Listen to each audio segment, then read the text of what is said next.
Hi, hello everyone, good evening to everyone. Hope everyone are fine. అందరు బాగున్నారని అనుకుంటున్నాను. After long time, నాకు తెలిసి ఒక నెల రోజులు అయిందనుకుంటా వీడియోస్ రిలీజ్ చేయకోకుండా. సో మీన్వెల్ ఈ మధ్యకాలంలో చాలా డెవలప్మెంట్స్ జరిగినాయి, మనం అన్నీ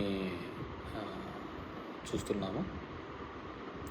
ముఖ్యంగా ఈరోజు ఈ వీడియో పెట్టడానికి ముఖ్య కారణం ఏంటంటే మల్టిపుల్ రీజన్స్. ఒకటి, చంద్రబాబు నాయుడు గారు, ముఖ్యమంత్రి గారు నిన్న ఒక వాళ్ళ మంచి ప్రభుత్వం అనే కార్యక్రమంలో భాగంగా, వాళ్ళ 100 days సెలబ్రేషన్స్లో భాగంగా నిన్న ఒక ప్రోగ్రాం పెడుతూ కొన్ని కామెంట్స్ జగన్మోహన్ రెడ్డి గారి మీద చేయడం జరిగింది. సో దాంట్లో మామూలుగానే ప్రతిసారి ఆయన చేస్తూ ఉండడము, వాటిని కడుక్కోలేక ఇబ్బంది పడుతూ జగన్మోహన్ రెడ్డి గారు, వైఎస్ఆర్సీపీ ప్రభుత్వం రూలింగ్లో ఉన్నప్పుడు అదే ఇబ్బంది పడినారు, గతంలో ప్రతిపక్షంలో ఉన్నప్పుడు అదే ఇబ్బంది పడినారు, ఇప్పుడు అదే ఇబ్బంది పడుతున్నారు. ఎందుకో దాన్ని కౌంటర్ చేయడంలో, కౌంటర్ ఇవ్వడంలో వెనకపడినామని అనుకోవాలి. నేను నెంబర్ ఆఫ్ ఇన్సిడెంట్స్ మీరు చూస్తే కనుక ప్రతిపక్షంలో ఉన్నప్పుడు ఎన్నో నిందలు, ఎన్నో ఇది 1,00,000 కోట్లు అన్నారు, ఇంకోటి అన్నారు, అదని అన్నారు. మళ్ళీ రూలింగ్లో వచ్చినప్పుడు వివేకానందనే రెడ్డిని చంపించినాడు, బాబాయ్ని చంపించినాడు అన్నాడు. కానీ దాని పర్ఫెక్ట్ ప్లాట్ఫామ్స్లో మనం కరెక్ట్ సమయంలో ఖండించకపోవడం కూడా ఇవన్నీ కూడా దారితీసినాయి అనేది. ఈరోజు చంద్రబాబు నాయుడు గారు ఒక పెద్ద నిందను వేయడం జరిగింది. అదేమిటి అంటే,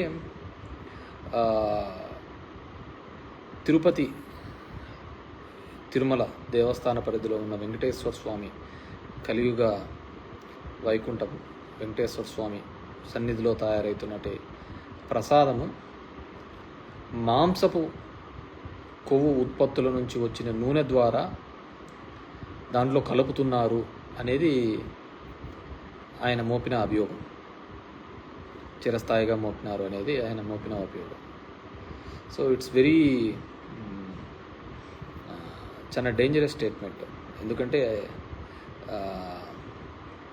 గవర్నమెంట్లో ఉన్నటువంటి ముఖ్యమంత్రి స్థాయి వ్యక్తి ఆ విధమైన మాట్లాడినాడు. సరే, అతను నిజం మాట్లాడుతున్నాడా, అబద్ధం మాట్లాడుతున్నాడని ఈ ఒక్క దాంతోనే తెలిసిపోతుంది. గతంలో అతను చేసిన నిందలు, అపవాదులు అవన్నీ కూడా నిజమా